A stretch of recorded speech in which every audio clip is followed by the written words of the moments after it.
maybe I should turn the mic on. Maybe that would help. Okay. So we're trying something new today. Last stream was a couple days ago. So this first time Double Tribble is going to be talking about news and stuff. So that's a new thing. The Supreme Court was Biden came out with a thing about the Supreme Court or something like that. So I want to talk about that. But also I wanted to follow up on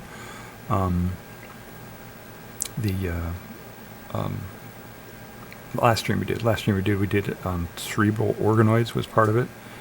And there were questions we had, and I found a video on that, so I'll play that a little bit, talk about that a little bit before we get on to the news stuff.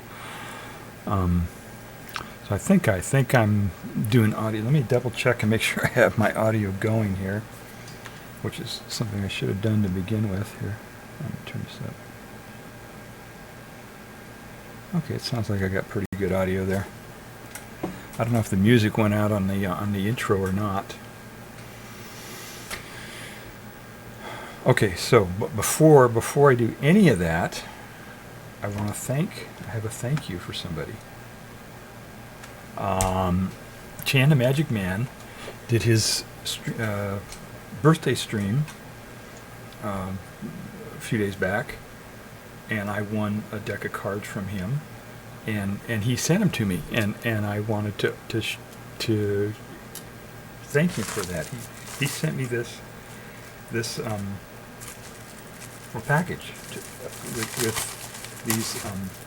these cards in it. So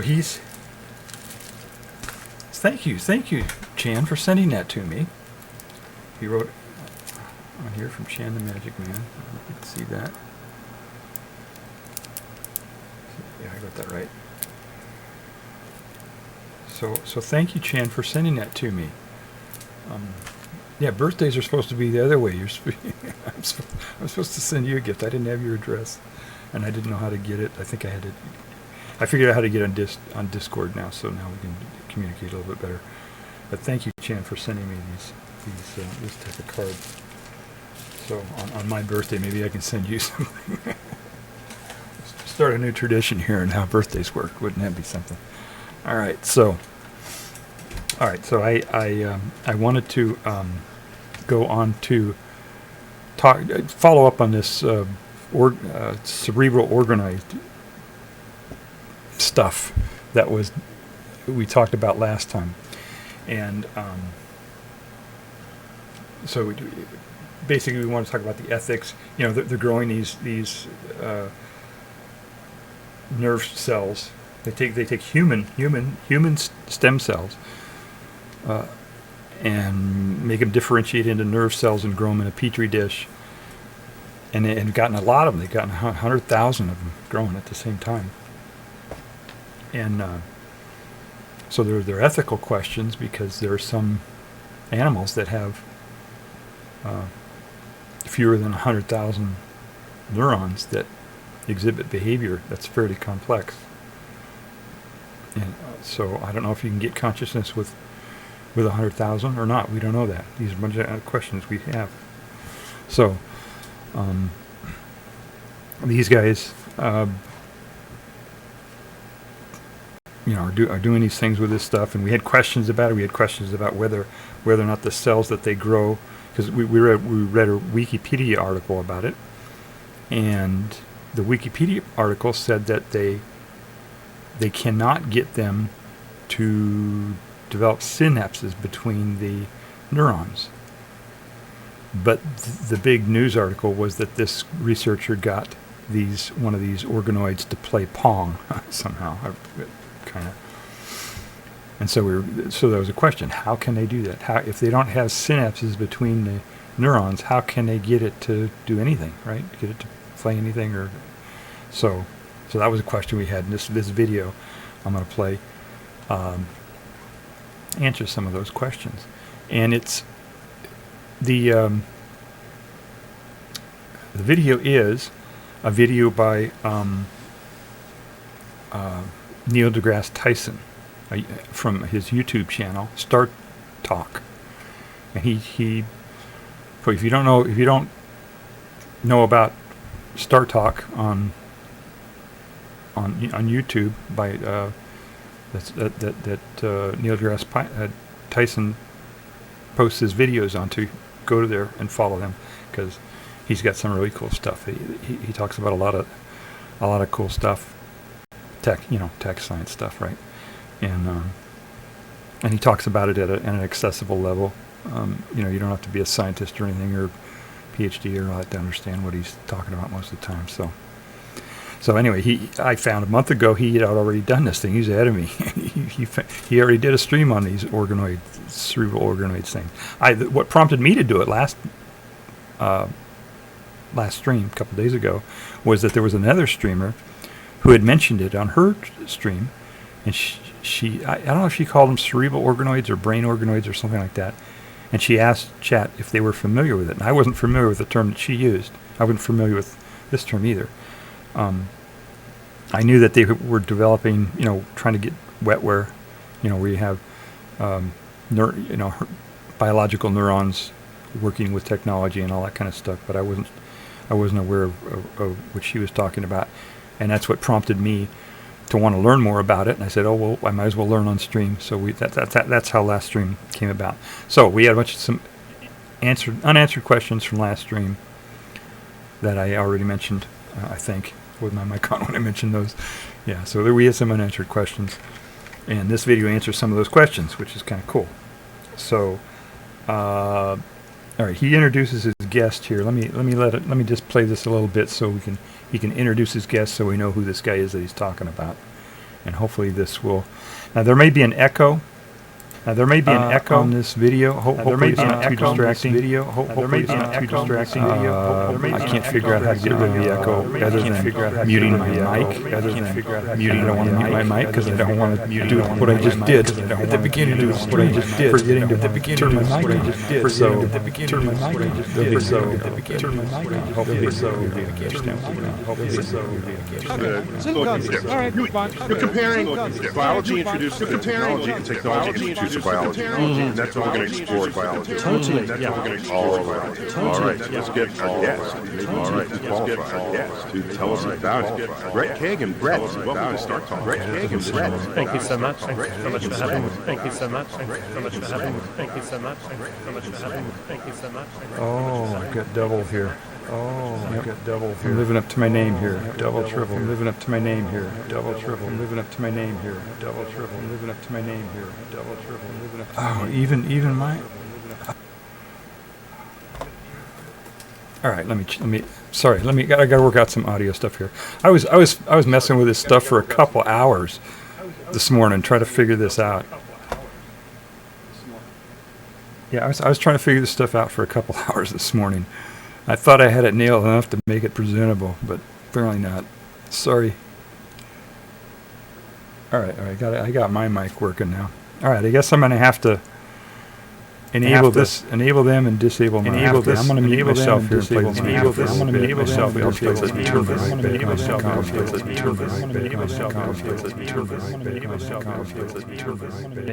And you're dialing in from Australia. Australia. All right, so let's get our guest. Maybe we can qualify our guest to tell us about it. Brett Kagan. Brett, welcome to Start Talk. Brett Kagan. Brett. Thank you so much. Thanks so much for having me. Thank you so much. And you're dialing in from Australia. Melbourne from Australia. Melbourne. Nice. Cerebral Organoids here. International Call. Anaconda. Works everywhere. Indeed. Do you have a PhD in neuroscience, which is, if I were to pick a field today, which is, if I were to just about be that, it's a close second to astrophysics, just for how endless that frontier is, how ripe it may be for future discovery. You're also the chief scientific officer. You're also the Cortical Labs. You're also the Cortical Melbourne. And who are these people? They want to build synthetic intelligence process. Oh my goodness, I can't believe this. I can't believe not working. This is funny. Well, I'm only a week into the stream. I thought I had it nailed there.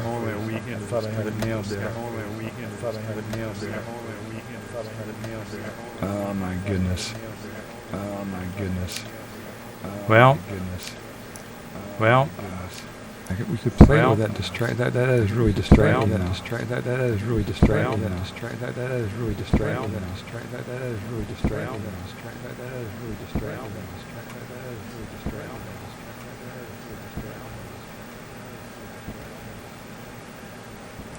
This is so bizarre.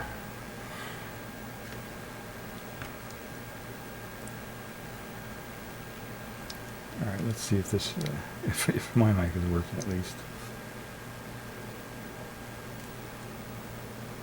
All right, when I turn on the desktop audio that I need to turn on in order to make the video work, it makes everything echo. So I'm not sure why that is. Let me try turning on this one, see what that does. All right, am I getting an echo here?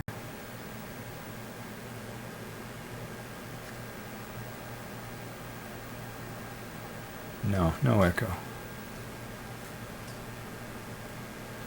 All right. Now let me try playing the video.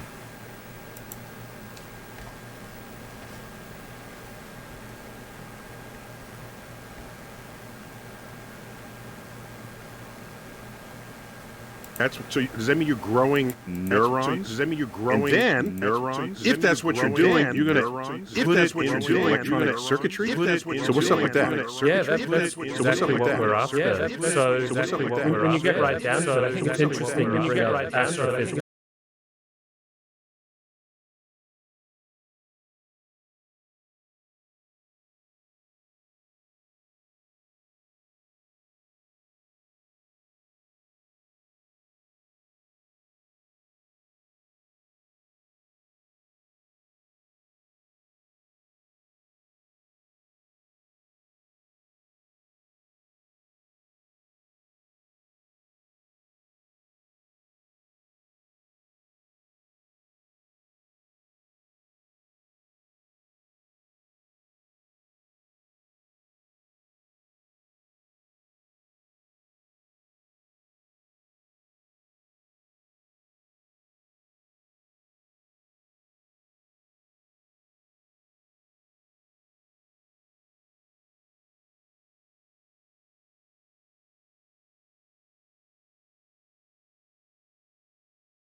How did that go off like that?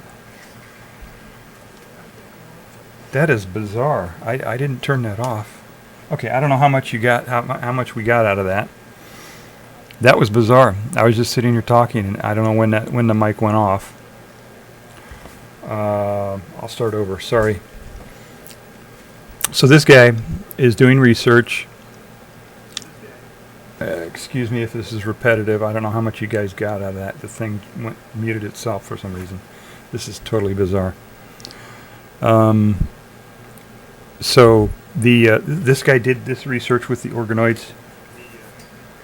He grows them on a substrate that has electrodes on it, an array of electrodes, really small, spacing and all that, so that he can stimulate individual neurons, and he can read individual neurons on this electrical grid, this electrical array. And he has a computer, and all that he attaches it to, and that's how he's able to stimulate them and read what they're doing and train them that way. And apparently he says he trained him to play Pong, and he's able to train him to do stuff, or at least react to exhibit training within just a few minutes. So it's something that he could do pretty quickly. I don't know how long it took him to do the Pong thing. But that answers one of the questions we had, which was, why does the Wikipedia article said that they are unable to get synapses to grow when they grow these cells in a petri dish, and the nerve cells grow. They don't make these synapses between each other naturally. And so what this guy did is he made this little electronic grid. And basically the computer, or this device that he has that reads and stimulates the neurons, acts as the synapse. That's my understanding of it. I don't know if that's true. If it's not true, please let me know. But that's my understanding of it. So that kind of answers the question that we had before about how that thing worked. And he's able to. He said he got him to play Pong. Now, another question we had, I don't know if we had it last time, but the question I had was how they actually train it. What is the feedback they give to these things, punishment, reward, whatever, to get them to train the neurons to perform the task like play Pong. And this guy explained it. There's somebody had a theory, a general theory. This guy explains in this video that there is a professor or a researcher somewhere who came up with a general theory of intelligence, how intelligence works, or just generally. And he says that it's intelligence works by working against entropy, information entropy. Which makes sense, right? That's almost the definition of intelligence when you think about it. It's the opposite of information entropy. You're working against entropy, right? You're getting things more organized. That's what intelligence is, and that's what this guy's theory was. So this guy said, "Oh, we'll use these organoid things to test that theory, kind of, or one aspect of it, or whatever." And so what he does is, the way that he trained it was to, when the neurons system missed the ball in the Pong, you know how Pong works, right? The ball goes back and forth, and there are little things that slide back and forth. There are the paddles that slide back and forth. It was one of the first electronic computer games that came out. So when the machine misses the ball, the way that he punishes it is he gives it random stimulation. He stimulates just randomly this entire grid of neurons. And that's the punishment for the neurons. And if they get it right, then he doesn't. Or maybe he does something else. I don't know, something more organized. I'm not sure. But that's how he did it. And it worked. So hopefully this thing doesn't have any sentience, and hopefully they don't do this to sentient things. I wouldn't want the neurons in my brain randomly stimulated throughout my brain. I don't think that would feel very nice. So, so that's something they got to think about. That's not, you know, if the thing becomes conscious, that's not a way to. You wouldn't want to do that, right? That would be harm. That would be harmful to it. But that anyway, that's the way he did it. So there. But he did talk about. They did talk about the ethics in this thing in this video. He said. What did he say? He said. Yeah, for his research, not just these organoids themselves, but just generally the research that he's doing. He had divided the ethics into 3 different categories. The first category is the stem cells, right? Remember years ago they got the stem cells were coming from embryonic sources, and some people didn't like that, and so they figured out a way to get stem cells without harvesting them from embryos. So that was the one of the items that he addressed. The second item was how the thing is applied, which really can apply to almost any technology, any sophisticated or versatile technology. There's always a question of how the technology will be applied, and there are ethical questions. You know, what if they take these organoid things and put them into a weapon, you know, and use that to kill people or something or whatever? You know, I mean, you can go anywhere with that argument, right? That's an open-ended thing. So, and then so he mentioned that anyway. And then the third thing, of course, he said consciousness. That's another question. And as far as I can remember, they didn't get into any details. I think we got into more details in our video last time about that, about when the thing would become a moral patient, you know. And there's lots of writing on that in philosophy and stuff. That's way above my head. But that's so anyway, I wanted to play that video and I couldn't get it to play, so I'll work on that a little bit later. I'm gonna double check again, make sure yeah, okay, I think we got audio here. We just can't play videos. We can't. You know, I tested this thing over and over and over before I went live here by recording it. You know, on OBS they've got a way to record stuff without going live, and then you can play back the recording to see how it went. And it's working just fine. So I don't know what happened here.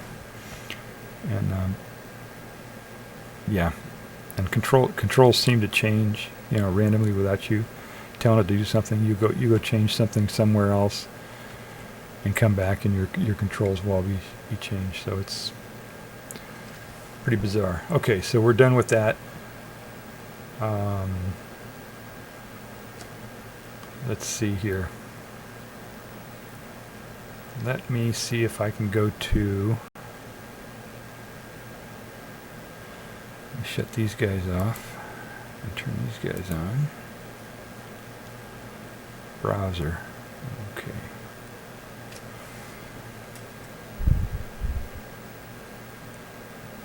Alright.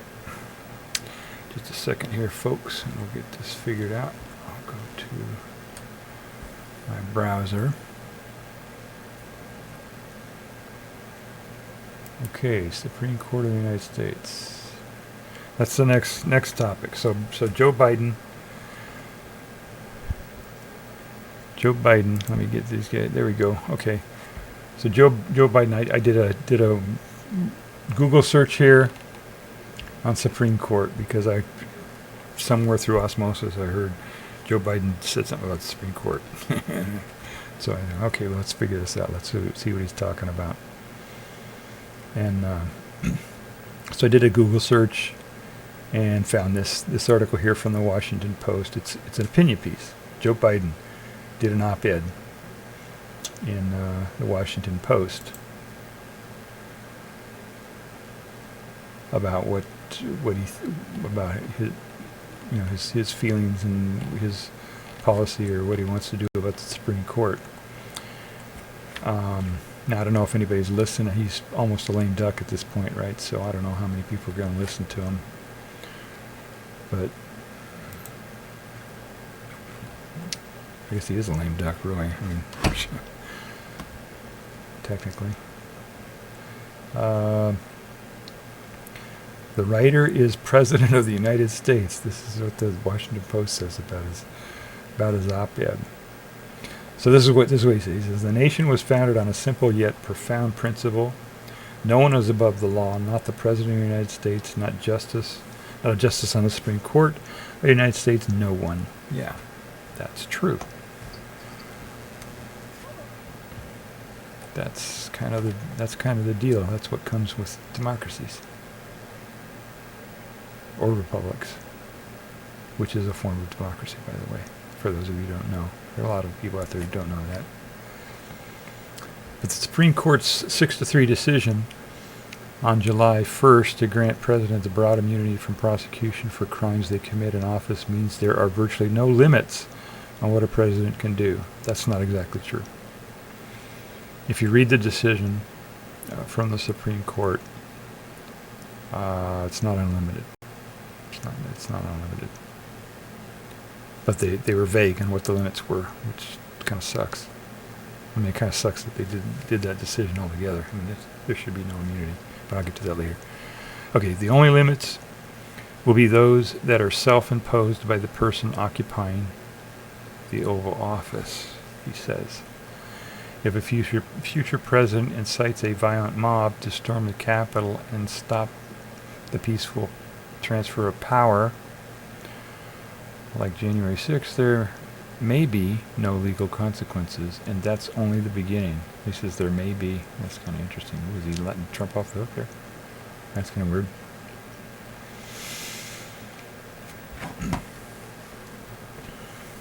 On top of dangerous and extreme decisions that overturn settled legal precedents, including Roe v. Wade, the court is mired in a crisis of ethics. Yes, that's true. The whole country is in a crisis of ethics right now. A lot of corruption going around. And you know, by the way, this Supreme Court case really just stops federal prosecutors, right? They could still impeach the president. But the thing is, what really screwed up this whole thing and gave the presidency too much power here recently, is that Congress became highly polarized and highly political, so that unless the Congress is composed of the opposing party to the president by a 2/3 margin, then the president can still do anything he wants anyway, because they can't even impeach him, right? So that's a problem.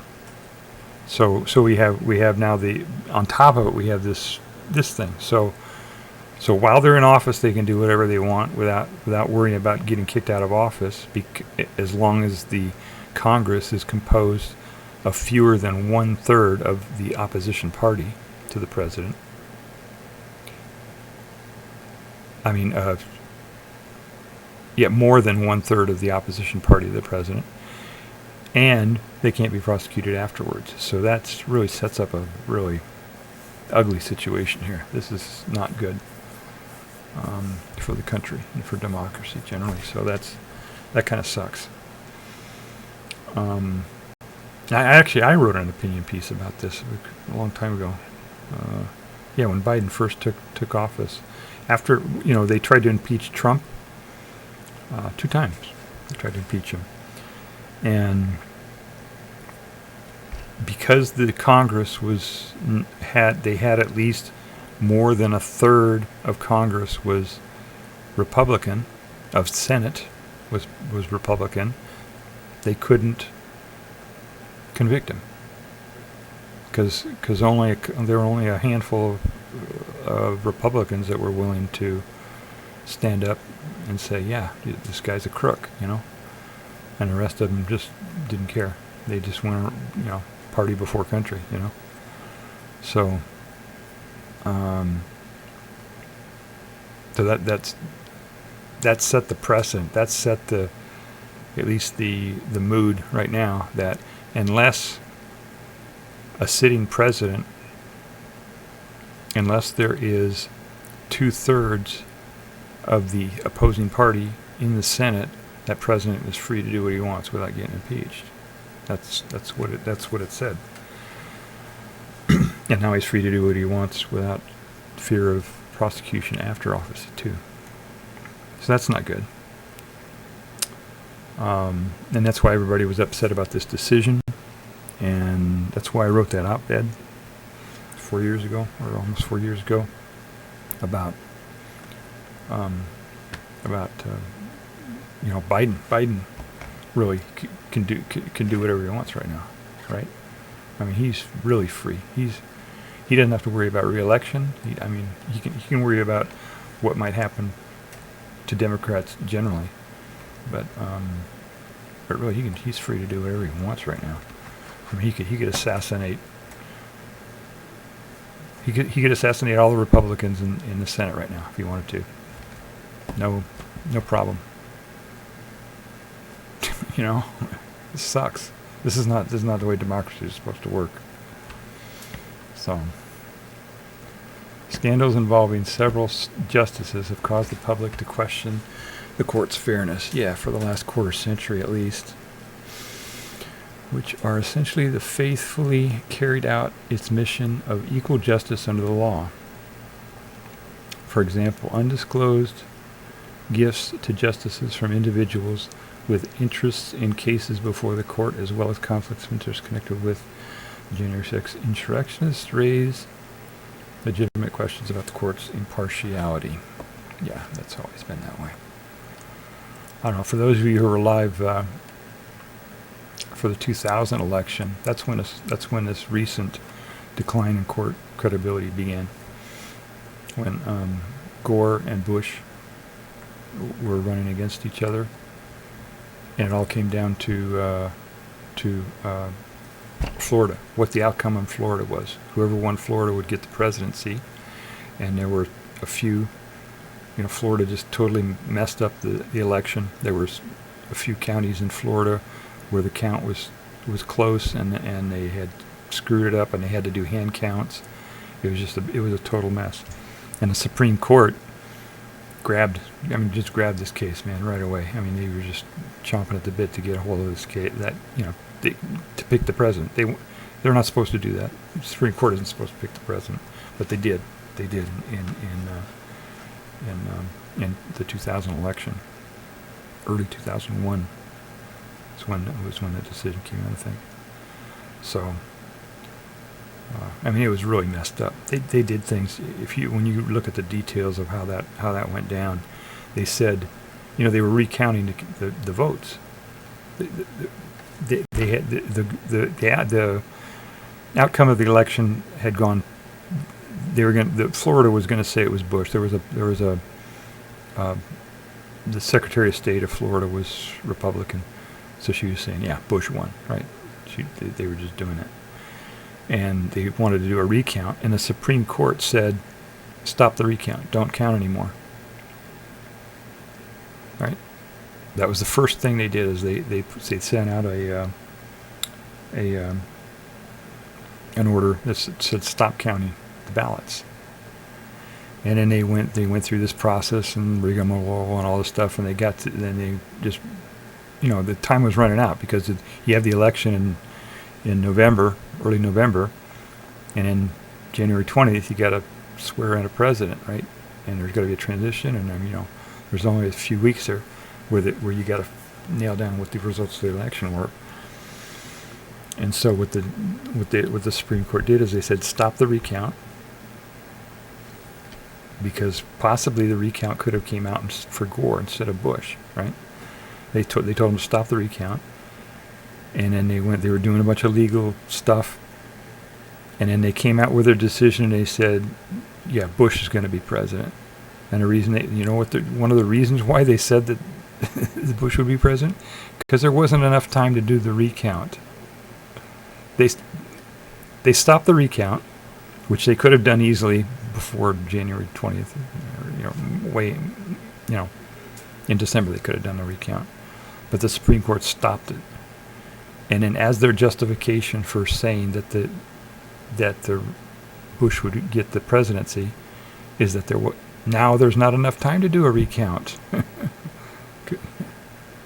So they stopped the recount and then said now there's not enough time to do the recount, because in other words, they set up the conditions to have the justification for the outcome of the decision that they made. So that was everybody was people were upset about that. Of course, people were polarized at that time too. People say, "Oh, we're polarized now, more polarized than we've ever been." No, back then it was polarized too. It's something that just comes with democracy. It gets polarized sometimes. But for people who understand, how the law works and how democracy, all the fundamentals of democracy and all that stuff, that sucked, having the Supreme Court decide who the president was going to be. And that just completely ruined their credibility, and it's been heading downhill even since then. So, at this point, it's pretty much arbitrary. The decisions the Supreme Court makes are arbitrary. They decide what they want, and then they backfill in their decision with justifications. That's how it works. Yeah, there is no. They're not following the law anymore. That's my opinion anyway. So, all right. So he's complaining about the Supreme Court too. Yeah, everybody is. Everybody's complaining about the Supreme Court. Anybody who cares about democracy is. Okay, I served, he talks about himself, blah, blah, blah. What's happening now is not normal. Erodes public confidence, yep. Okay, in the face of increasing threats to democracy, he's calling on three bold reforms to restore trust and accountability to the court. Right. First, I'm calling for a constitutional amendment called the No One is Above the Law Amendment. What a catchy name, huh? It should make clear that there is no immunity for crimes a former president committed while in office. I share the founders' belief that the president's power is limited, not absolute. We are a nation of laws, not of kings or dictators. Yep. Second, we have had term limits for presidents for nearly 75 years. We should have the same for Supreme Court justices. The United States is the only major constitutional democracy that gives lifetime seats to its high court. Yeah, that is kind of stupid. I mean, the reason why they did that, the reason why they give justices lifetime, the founders, why they did that, why they gave justices lifetime tenure on the Supreme Court, was because they didn't want to re-elected, or they didn't want them subject to the whim of any political thing that was going on. They wanted to make the Supreme Court not political. And so if they had to face re-election every so often or something like that, or if they had, or if they had to leave the court and go try to make a living or work somewhere afterwards, how the revolving door works for politicians, right? For the other politicians in Congress, they go and work in Congress, and then when they retire, they get some cushy C-suite job somewhere with a firm that they made favorable laws for, right? So they didn't want that to happen with the Supreme Court. They wanted the Supreme Court to just be follow the law and make prudent judgments based on the law and the facts of cases and stuff like that. But it's not working out that way. It hasn't worked out that way. So now Biden is saying they should have term limits. So that's one of the issues, though. If they have term limits, then they serve so many years in the Supreme Court, then they leave. Then what's going to happen? Are they going to end up getting, jobs somewhere? Are they going to get, are we going to have a revolving door in the Supreme Court where they get rewarded for making decisions in the form of cushy jobs after they're done with the Supreme Court? So that's kind of an issue. I think the way to do it is just to forbid. I mean, this should be like this for everybody. Anybody who serves in high office. It should just be, you serve that and then you're done. That's it. You're retired. Go work in a think tank or something, or and they shouldn't be allowed to make any money. Before, during, or after they serve in office, they shouldn't be able to make money outside of that. And when they're done, just give them a pension or whatever. Just give them enough money to live on, and that's it. That way they can't be bribed. Anyway, that's my opinion. So he's saying they should have a term limit, and of course the Constitution says that they serve for life. So there's no way you can do that without a constitutional amendment. So let's see if he says that here. He just says, I support a system in which the president would appoint a justice every 2 years to spend 18 years in active service on the Supreme Court. Now an active service. So actually, they could do this without a constitutional amendment. There's a way to do this, because they could set it up so that Congress could pass a law that says that every 2 years we open up a seat and we appoint somebody to the Supreme Court. Congress can do that. That's well within constitutional authority of Congress to do that. Congress can set the number of justices. They can open up seats whenever they want, or make fewer, or whatever, anything they want. So they can do that. They can set it up so that a new justice is put on the court every 18 years. Now, the process the way that happens, according to the Constitution, is that it's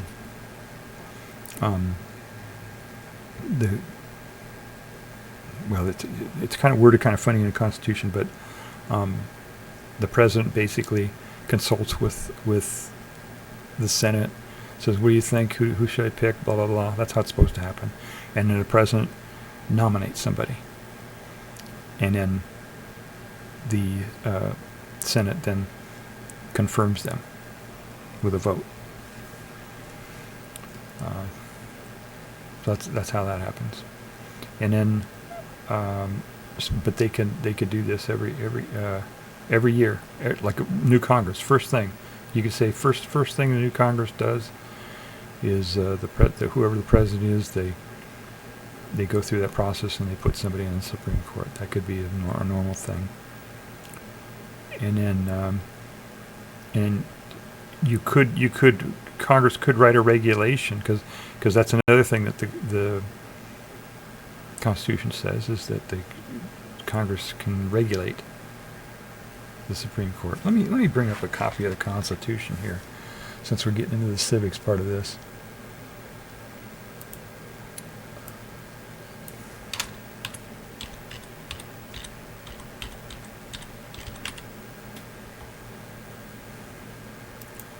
So I'll bring up a copy and we can look at it. Oh boy, what's news?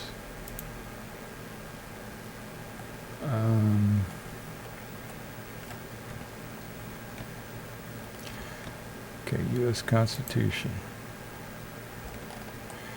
Interactive Constitution. Preamble. Articles. Okay, here we go. Judicial branch. Oh, here it is. They got it right here. Okay, so judicial power.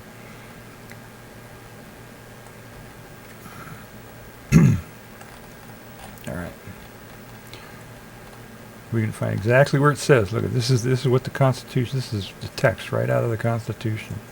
So when you hear these talking heads saying, "Oh, Congress can't regulate them, can't do this or that or that," these are the actual words of the Constitution.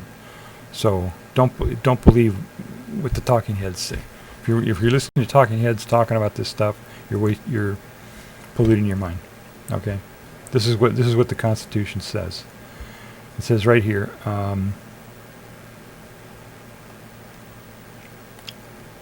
Between the states. So this says what the judicial power is. So and it says right here. This is that I'm gonna check my. Okay. I want to make sure my audio is still on, because it just randomly goes off there. Shall be vested in one Supreme Court. Right, and it says right here, okay, so the judges shall hold their offices during year and shall at state time to receive. So that's the lifetime appointment. And it says the type of things that they can do. Basically, they can rule on any law or any case in law. Basically, there's specific things about whether they can take appellate rule, whether it has to be an appellate case, or if they are the first court to get a case. It's it's complicated. Okay, no, it's in the. Let's see if it has. Here it is, right here.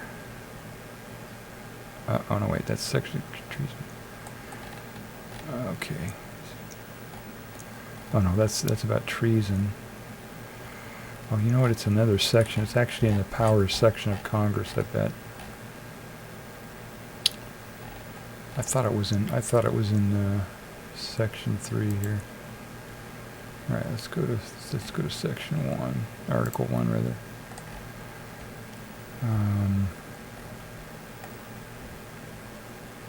Powers. Make sure there's nothing else here. Powers of Congress. Powers and duties of Congress. Okay, let's see what's in here. I thought it was in section 3. Or article 3, rather. Congress. I should have looked this up beforehand, because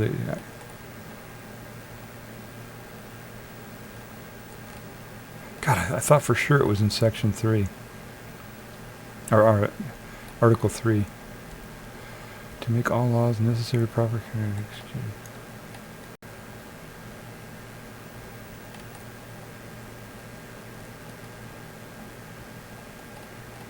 I'm going to go back to article 3 again, because I'm pretty sure it's in article 3. I must not have been reading that properly.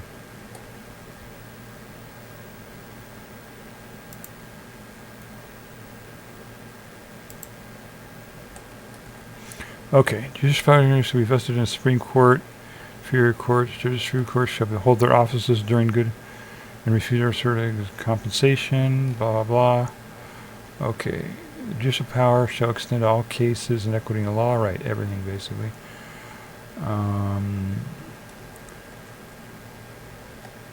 It talks about when they have original jurisdiction. Let's see. It says there, in all cases affecting, here it is. So in cases affecting ambassadors and public ministers, so like State Department type stuff dealing with, international stuff, then they get original jurisdiction. Okay.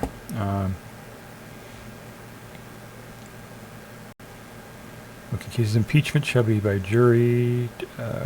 Said crimes shall have been committed, but when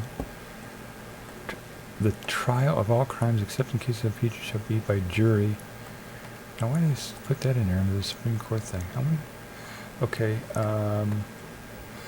Treason against the United States, you're levying war against them. No person can. Okay. Congress shall have the power to declare the punishment of treason, but no. Attainder of treason shall work corruption of blood and... Huh. That is weird. I don't know where that is now. I thought it was in Article 3 that they talked about that. Huh. Well, I'll have to look that up. Hang on just a second. Oh, be right back. I don't have a be right back sign.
You didn't hear that, right? Oh. All right, so I got a little handy copy of the Constitution here, which is a lot easier for me to go through here. I'm trying to find it on that.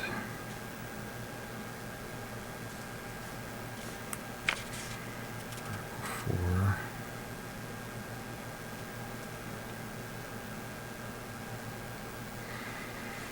Ambassadors, public ministers.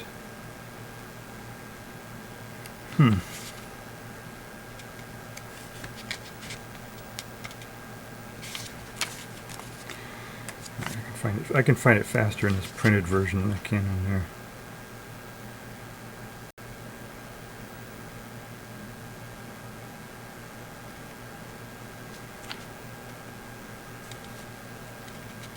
Oh, you know what? I can actually search. I bet this has a place where I can just search. No, this one doesn't have it.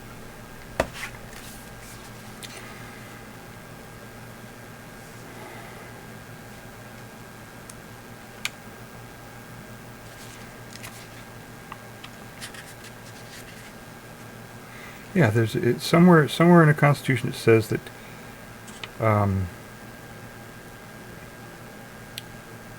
that the Supreme Court does its thing under such... Oh, I know where it is now. Okay, I think I know where to find it now. I remember. Section 1. Here it is. Okay. Here we go. Okay. In all other cases. Okay, so here it is. So it talks about the cases affecting... let me make sure my mic is still on here. Okay, yeah, my mic is still on. Okay, yeah, I remember now where it is. Right here. That's what gives Congress the power to regulate the Supreme Court. It says in cases affecting ambassadors and public ministers, they get original jurisdiction, which means that the case can go directly to the Supreme Court. They don't have to work their way up through the other courts. And then it says, in all other cases before mentioned. So in other words, all this, right? All this part. In all other cases before mentioned, the Supreme Court shall have appellate jurisdiction, both as to law and fact, with such exceptions and under such regulations as the Congress shall make. So that's it. That's what gives Congress the power to regulate the Supreme Court. They can regulate them any way they want to with that thing right there. That's pretty clear, right? Under such regulations as the Congress shall make. So if you hear somebody, so I heard some, I don't know what the source was. It came up in my email somewhere. Somebody said that Alito spoke out and said that Congress cannot regulate Congress. And that's not, I mean, he knows that. He knows that they can regulate the Supreme Court. Congress can regulate the Supreme Court. So I don't understand. So if you hear somebody saying that Congress cannot regulate the Supreme Court, they're blowing smoke, right?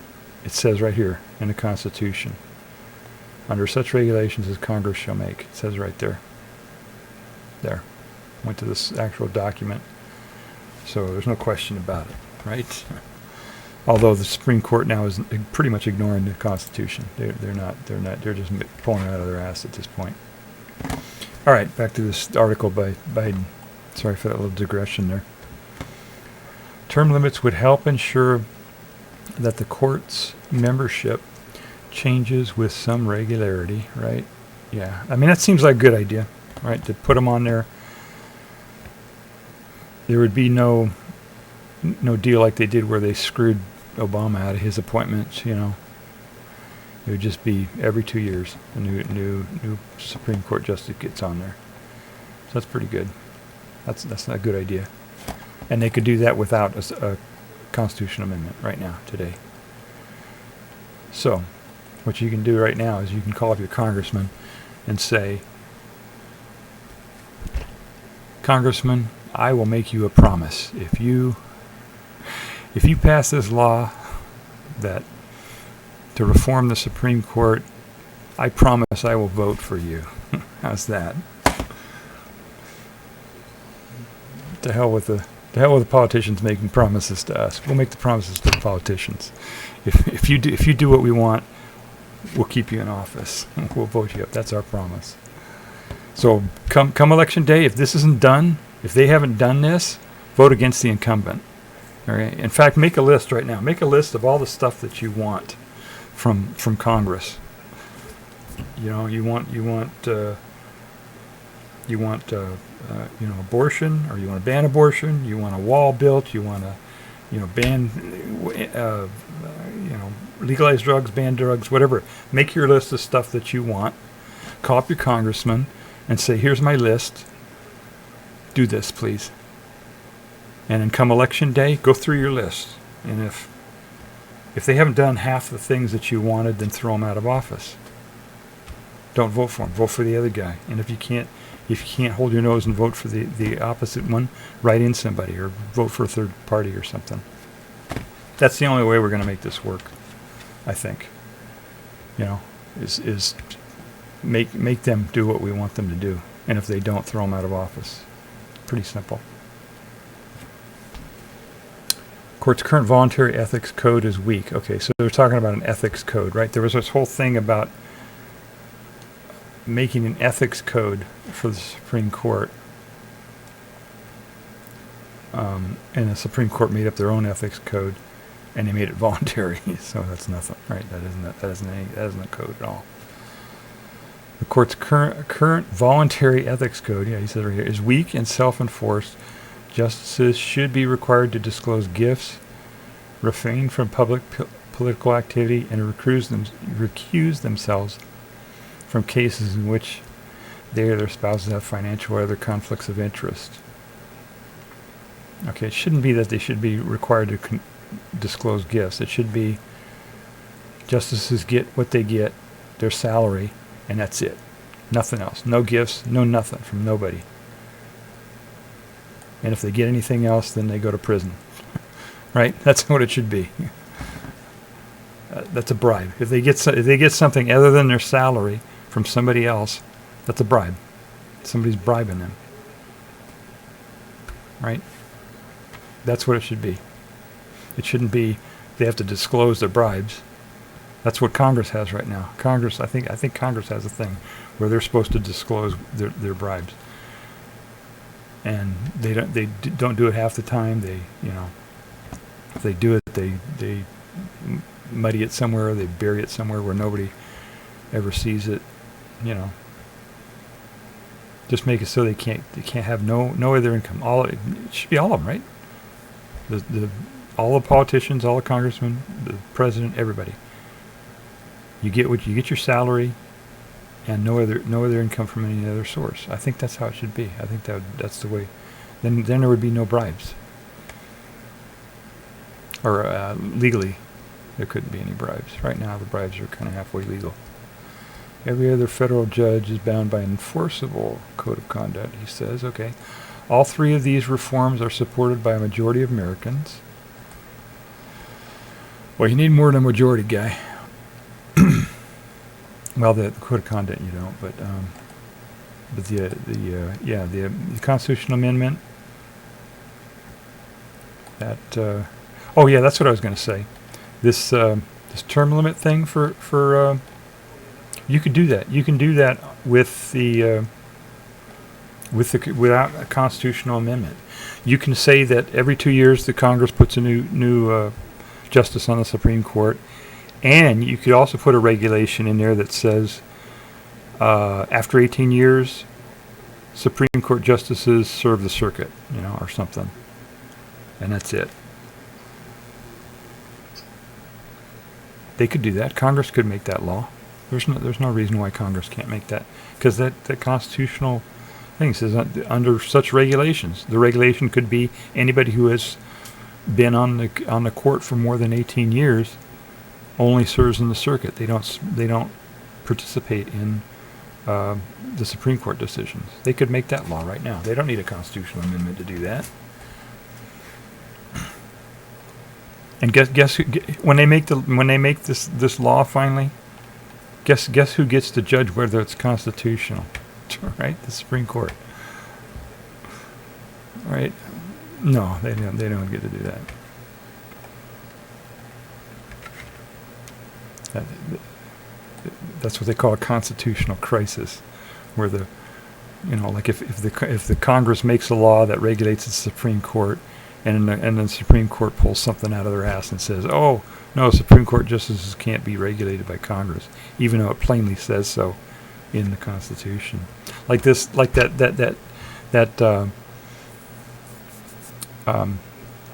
court case that they had that gives immunity to the president, right? They just pulled that out of their ass. There's nothing, zip in the Constitution that says the president gets immunity. It is nowhere in the Constitution. And I read the decision. I forget the name of the decision. I got it on my other computer here. But you read the entire decision. Nowhere in that decision does it reference the Constitution. Does it say, oh yeah, here in the Constitution it says the president is immune? Nowhere. And you can't say that, oh, it's implied somehow that the founders, meant for the president to have immunity, or something like that, because the founders knew what they were talking about. They put in the Constitution some immunity for people in Congress, for Congress members. Somebody who serves on Congress, it says that they're immune from being arrested or detained when they're going back and forth to Congress.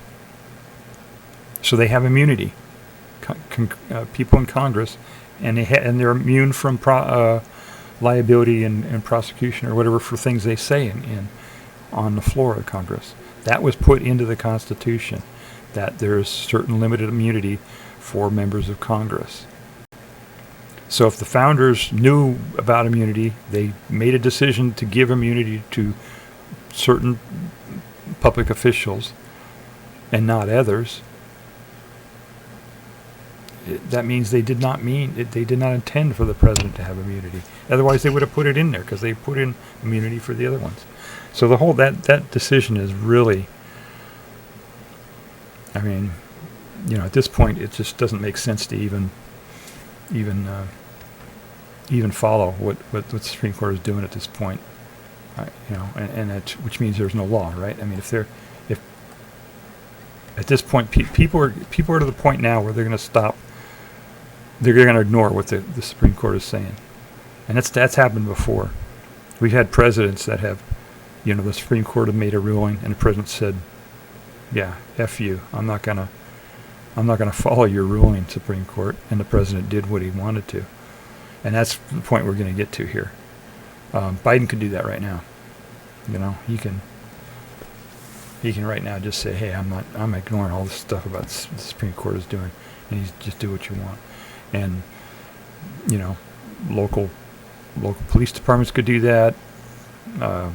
Prosecutors, Justice Department, all of them can just start ignoring now the Supreme Court because they've gotten to the point where they're just making arbitrary things. It's become totally arbitrary at this point.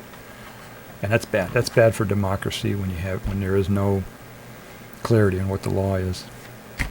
So, yep, not good news here. Okay, so he's calling for code of conduct, and he says all these reforms are supported by a majority of Americans. See, supported by a majority of Americans. But if you do it if he tries to do it with a constitutional amendment, no, you need more than a majority, right? You need 2/3 of the states to do that.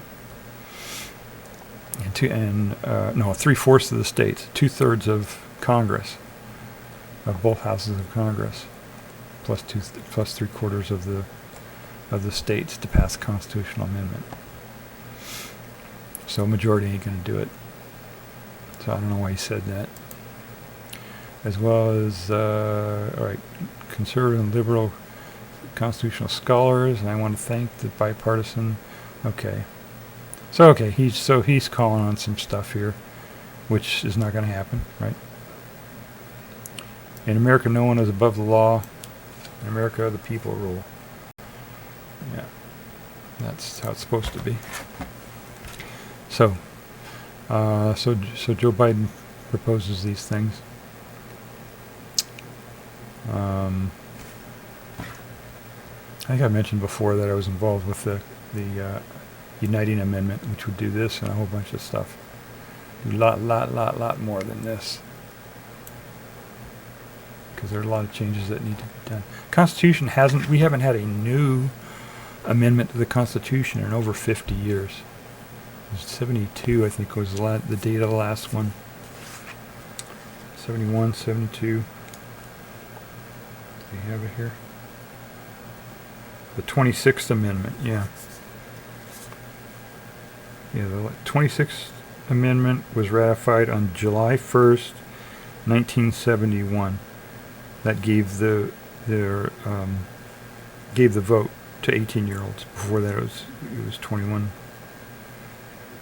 That was the last new amendment to the Constitution. There was another, the 27th Amendment, but that was written 250 years ago or something.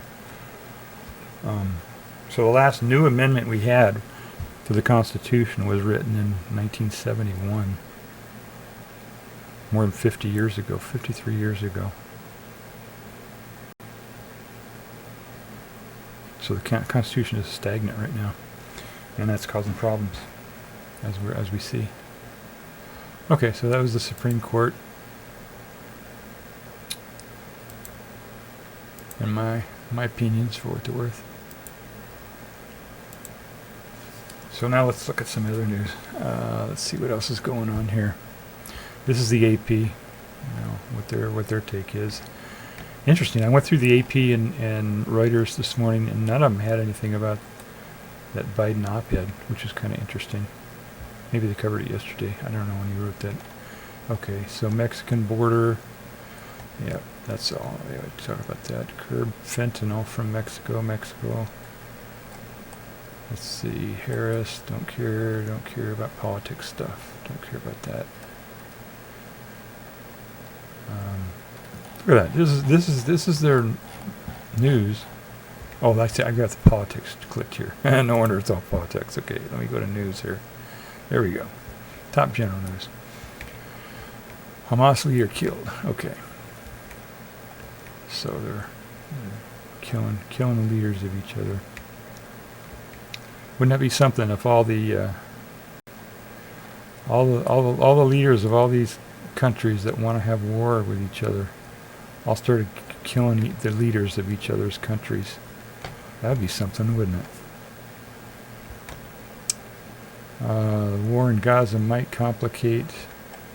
Okay, that's not news. That's speculation about something. Okay, UN report says Palestinians detained by Israeli authorities faced torture and mistreatment. Yep, that's what they do. That's what Israel's been doing, right? They've been violating human rights left and right there. Colombian President Petro calls on Venezuela's Maduro to release detailed vote counts. Right, yeah, that's Venezuela just had an election, and they're kind of corrupt over there. Leader's kind of corrupt, and yeah, looks like they didn't do the election right, which is surprise. You know, it's so simple to do a transparent election. I mean, come on, we're a quarter of the way through the 21st century, and you can't do a transparent election. Come on, you know, it's very simple. In the United States, same thing. It should be set up so every single person in the United States should be able to go online and look up and see an image of every single ballot that was cast. Why can't we do that? The technology is here to do that. It's simple. It's trivial. You know, you put cameras in where you do your ballot and take pictures of all the ballots, and then everybody can count up the ballots, and we'll know for sure what the total was exactly, and everybody can confirm for themselves that it was counted correctly. They could do that. There was a guy who proposed that actually about 10 years ago or something. Somebody else proposed that. So 10 years ago we had that technology to do that. Why haven't they done that? Yeah, because they don't want, because if in case they lose, in case there's a big, we have a revolution and we throw them all out at the ballot box, they want to be able to fudge the thing. They'll come back and say, oh, there was a mess up in the vote. Venezuela we're just like Venezuela at this point. As far as elections. If it came down to it, if push came to shove, and we actually threw him out of office, and we, cleaned house and voted against every single incumbent, that's what would happen. They'd say, oh, the vote doesn't count for blah blah blah blah blah, and they just stay in office. So we don't really have a democracy, unfortunately. We need a revolution. We need a revolution in this country to restore democracy. That's for sure. Non-violent, of course, non-violent, peaceful revolution. About 8 in 10 Democrats are okay. We don't care about that. Don't care about that guy. Let's see, StubHub. Don't care about that. Some airline scandal. Olympics. Okay, beach ball. Really, this is your news, huh? Spiraling drone spying scandal. Olympics extortion gang in Mexico. Some citizen accused of doing something for the Russians or something. Is that what it says? Collecting military information. Huh. No, wait, it's a French citizen accused of collecting military information in Russia. Okay, not about Russia. Okay, so they arrested a spy, or who they're saying is a spy. We don't know. Weak infrastructure, distrust make communication during natural disaster. Okay, that's nothing. Okay, federal judge says New Jersey's ban on AR-15 rifles is unconstitutional. Yes, obviously it is. It's unconstitutional, according to what the Constitution says today. Russia launches its biggest drone barrage against Ukraine in 7 months. No injuries are reported. Okay. The latest 2024 candidates tuned their campaigns with less than 100 days to go. Okay, that's more politics reporting. Excuse me just a second. I'm going to check this. Okay.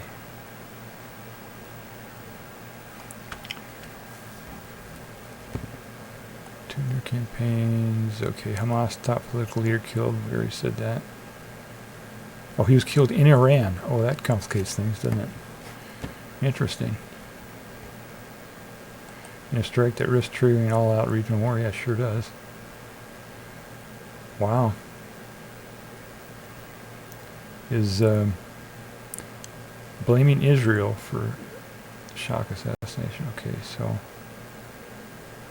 Israel is not claiming responsibility for that, huh? Interesting.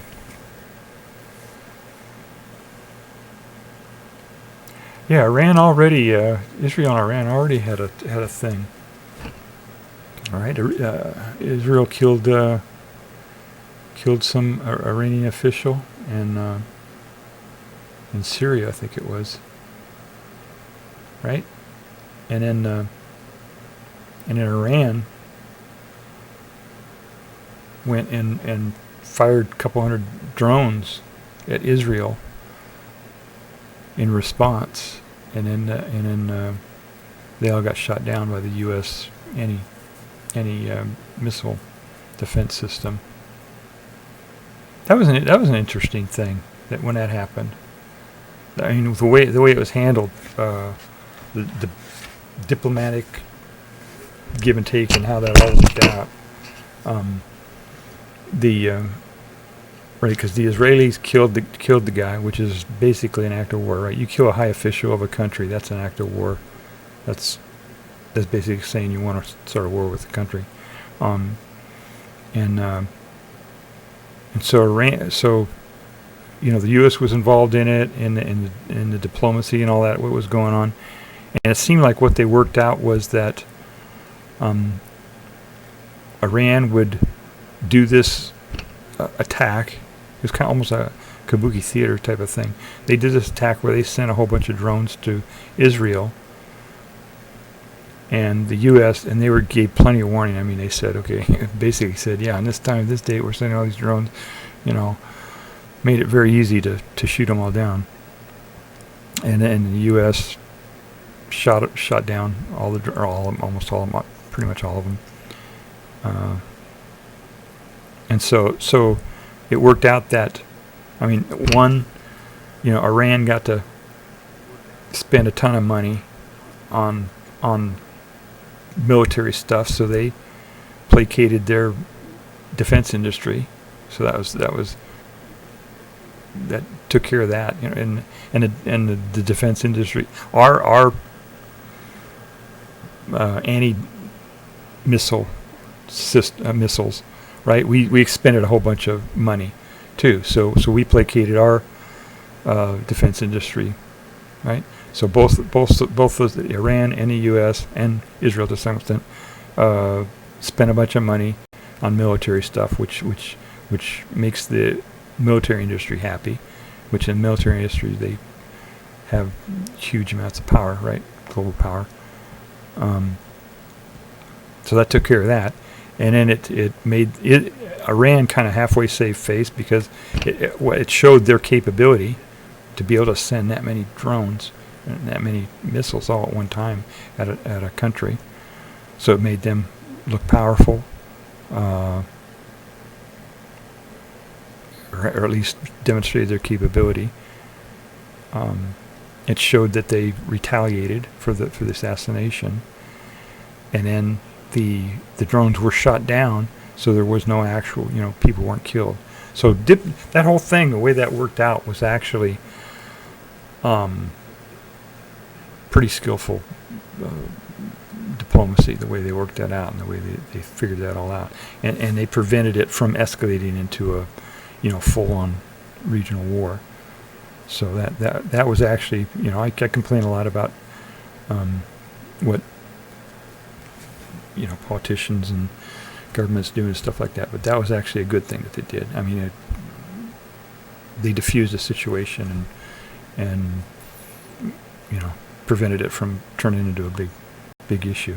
And then the leader of Iran ended up getting killed by his own people after that. I don't know what that was about. Maybe he decided to do that without the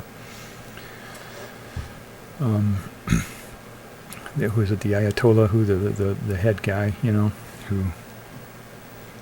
doesn't actually have political power but kind of does.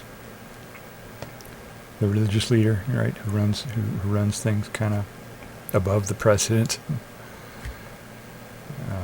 Yeah, I think he had the president assassinated. It might have been because the president made this decision without consulting him. I'm not sure.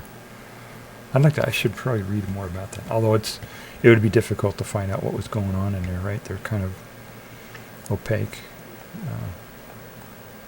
Let's see. South Carolina Supreme Court rules state death penalty, including firing squad, is legal. What? So now we're going to do firing squads now. Oh my goodness.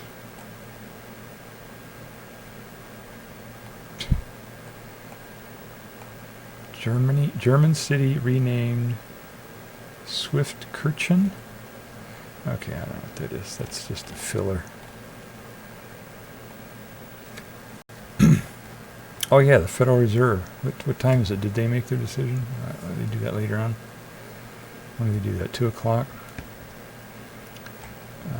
They're not expecting them to do anything. So that's something to look out for. Okay, the election. Okay, there's nothing else new in here, I don't think. Let's see, corruption in London. Yeah, Bangladesh. Yeah, they have a lot of people who died.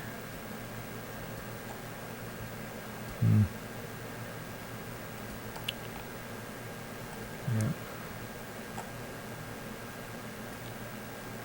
Quota system for government jobs. That's what they're...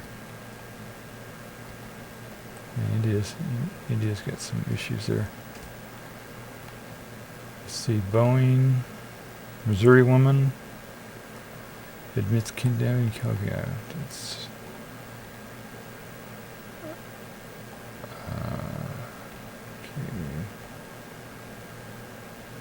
What? FDA warns about more ground cinnamon tainted with lead.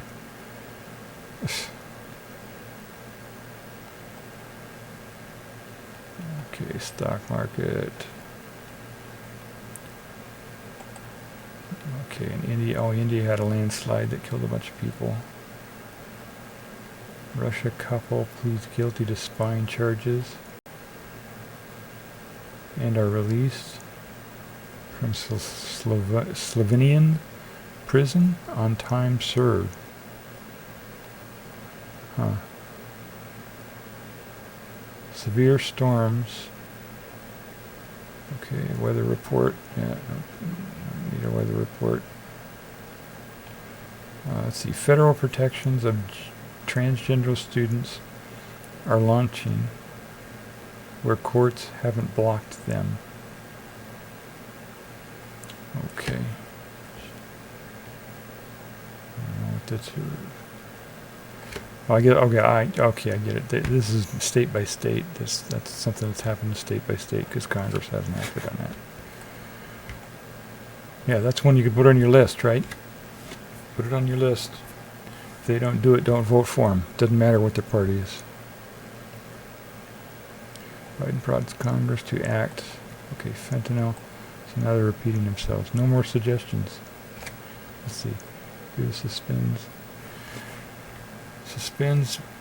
aid to Georgia after passage of foreign agent law that sparked protests.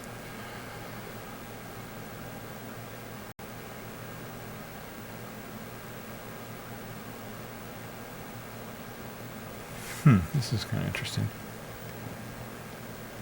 U.S. suspends $95 million in aid to Georgia after passage of foreign agent law that sparked protests. Administration on Wednesday suspended $95 million in U.S. assistance to Georgia after its parliament adopted legislation related to foreign agents that critics say was inspired by a Russian law used to crack down on political dissidents. Oh, okay. Okay, so it's kind of like a human rights issue that Georgia made a bad decision there, I guess. All right, so there's some news. I don't think there's much news going on. Let me see what Google says about news, see if they have anything. We're still on. Let me make sure I'm still... Is this still working? Yeah, it's still working. Okay.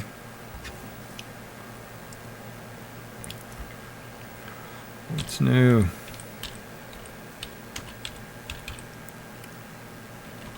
Let's see what it says.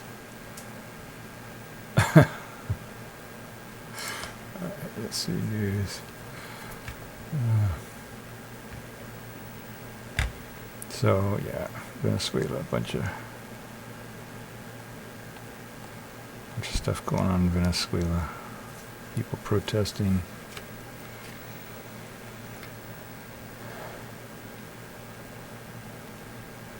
Okay, they're looking for news on what's new. Let me just do this.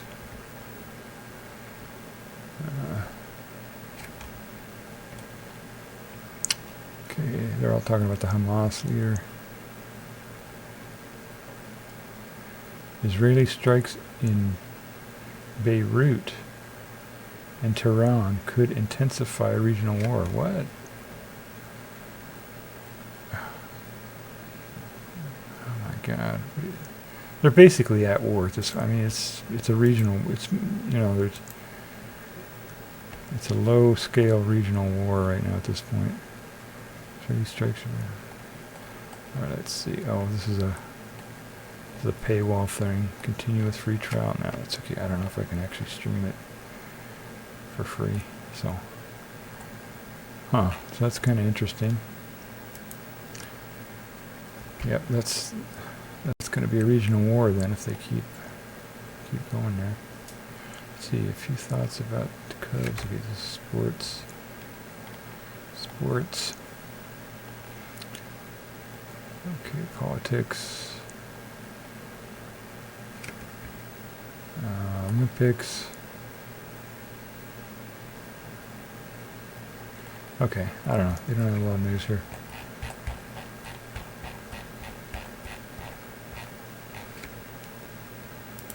Alright, well, I've been on for over an hour, right? So, how long have I been on? An hour and a half. That's a pretty long stream for me so far. Anything else that I wanted to do? Let's see, news. I talked about that other thing. I think that's it. Did I promise to do anything else? I don't think so. What did I say in my title here? What's going on with the Supreme Court, plus more in cerebral organoids, news, tech, science. Yeah, okay. All right then. Well, thank you for watching. And those of you watching on the VOD, let me figure out how to make this. Look at that. Oh, it's almost like I know what I'm doing. All right. So thank you for watching, everyone. That was a lot of my opinion covering news. Hopefully I got some facts out there. I kind of flubbed up on that constitutional thing. I knew it was in Article 3. I just couldn't find it there while I was nervous online. But we did find it after all, so we figured it out eventually. So thank you for watching. And I did a new closing thing here. So we'll try that and see if that works. So yeah, give me a follow. Right, yeah, I'm supposed to ask people to follow me. Yeah, hit the follow button if you're watching live now, or if you're watching the VOD, hit the follow button. And I talk about mostly science and tech and stuff like that. But a lot of other things too, and news obviously, and civics, and a whole bunch of stuff. I got a list of tags on my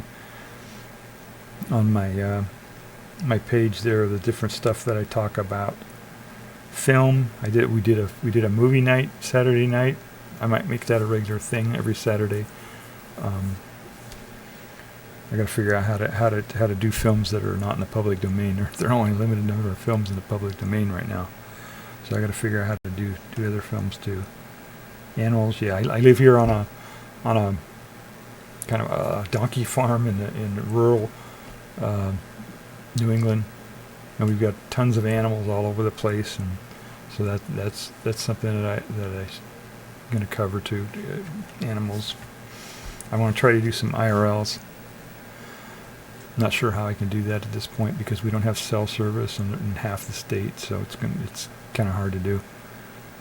I think what I'm going to end up doing is just maybe going out for walks places with a GoPro or something, and then streaming and talking about it online afterwards. Maybe that's the way to do it. What else? Oh yeah, I'm vegan. So I've been vegan for over 40 years. So if you got questions about how to be a vegan, I know all about that. And what else do I do? Oh, at some point I want to do experiments on stream. If I get more people, or I can get it set up where I can do experiments, I think that would be cool. So anyway, that's the kind of stuff I'm going to be doing. So if you like that kind of stuff, hit the follow button. All right, now let's try out my new closing here and see if it works. Bye.